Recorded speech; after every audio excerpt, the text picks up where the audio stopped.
Welcome, Peter. You've been successful throughout your career. What motivates you to work hard these days?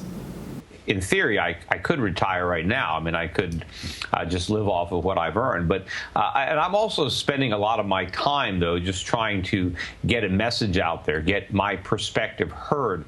And a lot of my time, quite frankly, right now is devoted to activities that aren't necessarily making money. Now, it's possible that I can start making money in the future from the things that I'm doing on my radio show, for example.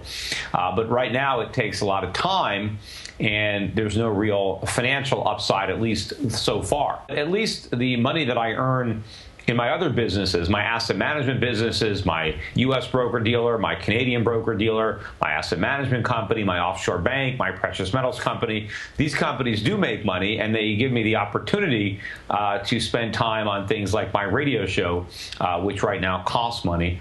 But I am trying to get a message out there, get a perspective out there, because the dialogue, the understanding that permeates our culture today, particularly at our institutions, in central banks, Wall Street, academia.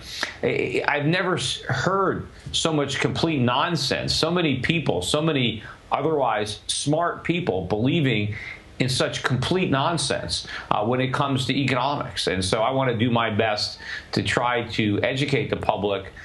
Especially, I know that we're headed for this huge collapse, and I don't want it to be blamed on capitalism or the free markets. I need government to be blamed for what's going to happen. And so I want to get this information out there in advance so that I have a little bit more credibility when I talk about it. And so the free markets have more credibility when free market advocates like myself accurately diagnose the problems. You've been an outspoken critic of the U.S. Federal Reserve. If you don't believe the Fed will continue to taper and raise interest rates in 2015, what do you think their next move will be, seeing that printing more money isn't creating the economic growth it desires? Well, they'll just print more. I mean, that's been the problem. The Fed doesn't learn from its mistakes, which is unfortunate because, it makes so many mistakes. But I think that the Federal Reserve is going to taper the taper and eventually reverse it before it manages to get down to zero. Right now we have a first quarter GDP that even by the government's initial estimates was flat. But I think when they come up with the revisions, we're going to see that the U.S. economy contracted in the first quarter. And of course, I think the size of the contraction is a lot larger than what the government will acknowledge, because I believe we're understating the true rate of inflation. But apart from that, we're going to have a contraction in the first quarter. Now, Janet Yellen and pretty much everybody else seems to believe that that phenomena is strictly the result of the weather. We had a colder than normal winter with more snowfall than normal, and theoretically, that's why the economy contracted. If it wasn't for the cold weather, then we would have had 3% or more GDP growth. Now, I don't believe that for a second. I'm not even sure if the Fed believes that, but that's what they're saying. But I think what's going to happen is, as we get more data from the second quarter, and that data continues to disappoint both Wall Street and the Fed, at some point, Janet Yellen, whether it's going to be towards the end of the spring or early in the summer, as we start to get more of the spring data, Janet Yellen is going to have to change her tune and come up with an excuse as to why the economy needs more stimulus, why she cannot continue the taper, why first they have to pause, and then ultimately I think they're going to rev the QE back up. I think ultimately Yellen is going to be back above $85 billion a month. I think we're going to be at a higher level of QE than where we were when the Fed first began to taper. And another reason that I think that's going to happen is because if the Fed continues to remove the punch bowl and ultimately does no QE, we'll be in a bear market in stocks. I mean, there's no question that the stock market will be considerably lower. The downturn in housing that has already begun will accelerate, and we'll be back in a deep recession. And the only reason the Fed felt confident to begin the taper process in the first place was because they believed that recovery had been created built on the foundation of the wealth effect from the stock market and the real estate market. Well, if it's a recovery based on stock market wealth and real estate wealth, if the wealth effect works in reverse because the Fed stops propping up the markets, then we're right back in recession.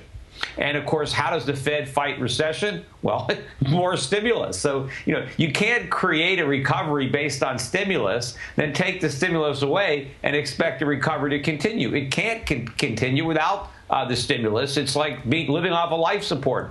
You pull the plugs, you die.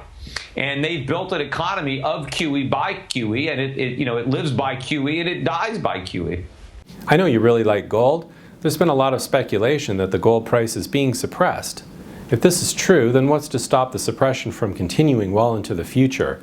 Can't the U.S. and its allies use political pressure to force other countries to sell their gold to meet Asian demand? Well, eventually the other countries will run out of gold. There is a limit, to the extent that there is a concerted effort to suppress the price of gold, it will not last. I mean, obviously, the price of gold has risen over the last decade. Gold was under $300 an ounce. And yes, it's down from its highs, but it's not down to 300 or lower. So the price has risen, even if there were forces that were trying to prevent it from happening. It happened anyway. And, the government can slow things down, but it can't stop it. If the central banks are going to keep creating inflation, the ECB came out today and said that the strong euro is a concern because it might mean that they don't have enough inflation. Japan is trying to create inflation. America is trying to create inflation. We have a situation now where all the world's central banks have embraced inflation. Inflation is no longer an enemy to be fought, right? But it's a comrade, to be coveted. We embrace it. Inflation is our best friend. We need inflation in order to have economic growth. That is the mantra of the day. According to central bankers, the worst thing that can happen to an economy is that prices don't go up, that the cost of living doesn't increase, or worse yet, that you can actually buy stuff for less money than the year before. That would be, the equivalent of, economic poison. It would, it's like a tornado or a hurricane destroying your economy if the cost of living were to go down. So central bankers want to do whatever they can to make sure that the cost of living goes up and that money loses value every year. Well, that is a perfect environment for gold. There's never been an environment that is so conducive to owning gold as the one that exists today.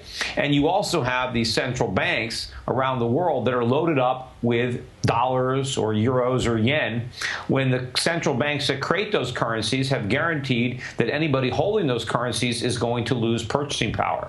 So not only do individuals need gold to protect their wealth, central banks need gold to protect the value of their reserves. So I think you're going to see an overwhelming demand for gold, and there's no way to suppress it indefinitely.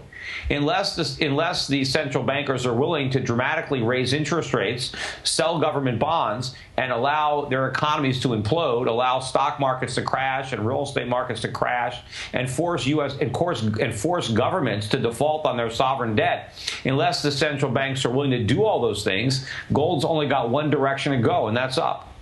If you were forced to buy just one precious metal right now, what would it be and why? Well, I don't know. I mean, you're never forced to buy just one.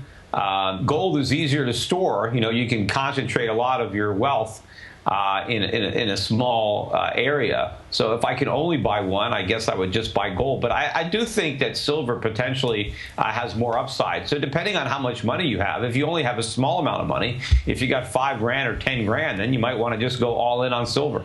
Do you think the U.S. dollar will stop being the world's reserve currency sometime during the next decade? And if so, what do you think its replacement would be? Yeah, I mean, it's certainly a possibility that it will cease to be the reserve currency within the next 10 years. I mean, it's probably a pretty strong possibility. I don't know exactly what kind of probability number to assign it, but I do think it's going to happen. As far as what will replace the dollar, I hope nothing replaces the dollar. I don't think there's any currencies right now that deserve to replace the dollar. And I don't know that there's any currency that will instill the type of confidence that would be required to be a reserve currency. Remember, the only reason the dollar became the reserve currency was because it was convertible to gold. And there are no other currencies today that are convertible to gold. Also, we enjoyed a positive balance of payments. We were a net creditor nation on a scale that no other country can match today. So there's no country that has really the economic might that America had at the time that the dollar became the reserve currency. So I don't know that another currency is going to replace it. But, could the euro do it? I mean, maybe, temporarily or certainly regionally, it could act as a reserve.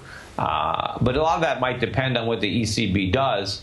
But I think that what is more likely is that gold will rise in importance as a reserve asset, that more central banks will be looking to expand their gold reserves. Because remember, the whole idea behind the dollar as a reserve was the dollar was as good as gold because it was backed by gold and redeemable in gold. So when central banks held dollars, they in effect held gold. But now the dollar is redeemable in nothing. So by holding dollars, you hold nothing.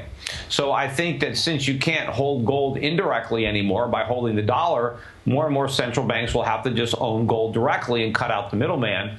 And I think that's what they're going to do. Now, people are speculating maybe the Chinese will back their currency by gold. And if so, then maybe the Chinese RMB could serve as a reserve currency. Maybe if they do back it by gold by then and have it free floating, it's possible that the Chinese could create a situation where their currency could be a reserve currency.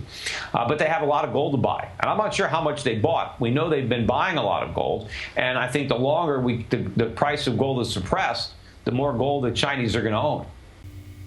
To hear more from Peter, be sure to visit The Peter Schiff Show at schiffradio.com. Keep up to date with all of your favorite small caps. Subscribe to our free newsletter and get daily investment ideas, breakout stocks, momentum gainers, expert and analyst stock picks, and more. Smallcappower.com, investing ideas and research.